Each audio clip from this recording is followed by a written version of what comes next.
Bharat UNSC मध्ये पहलगाम हल्ल्यात TRFच्या सहभागाचे पुरावे देणार. संयुक्त राष्ट्रांच्या दहशतवादी निर्बंध समितीसमोर आज पुरावे सादर करणार.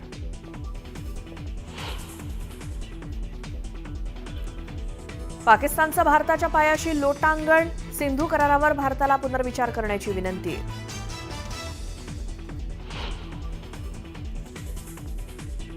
महाराष्ट्रात 5,127 कोटींची थेट परकीय गुंतवणूक. मुख्यमंत्र्यांच्या उपस्थितीत ब्लॅकस्टोन समूहाशी सामंजस्य करार. राज्यात 27,510 रोजगाराच्या संधी निर्माण होणार.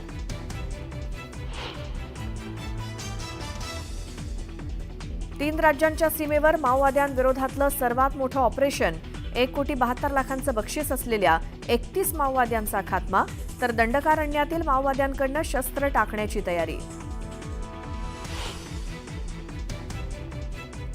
माझी मुलगी इयत्ता 10वी पहिला क्रमांक, पहिल्यापासून त्याचा पहिला नंबर 1ली ते 10वी पर्यंत आला, पण आज या जगात ती बघायला.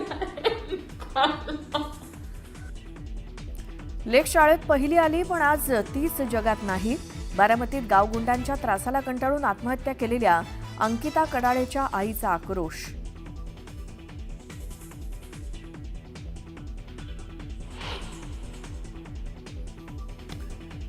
महाराष्ट्र तेलंगणा सीमेवर त्रिवेणी संगमावर सिंहस्थ कुंभाला आजपासून सुरुवात. 10 दिवस चालणाऱ्या पुष्कर पर्वात लाखो भाविक येण्याची शक्यता.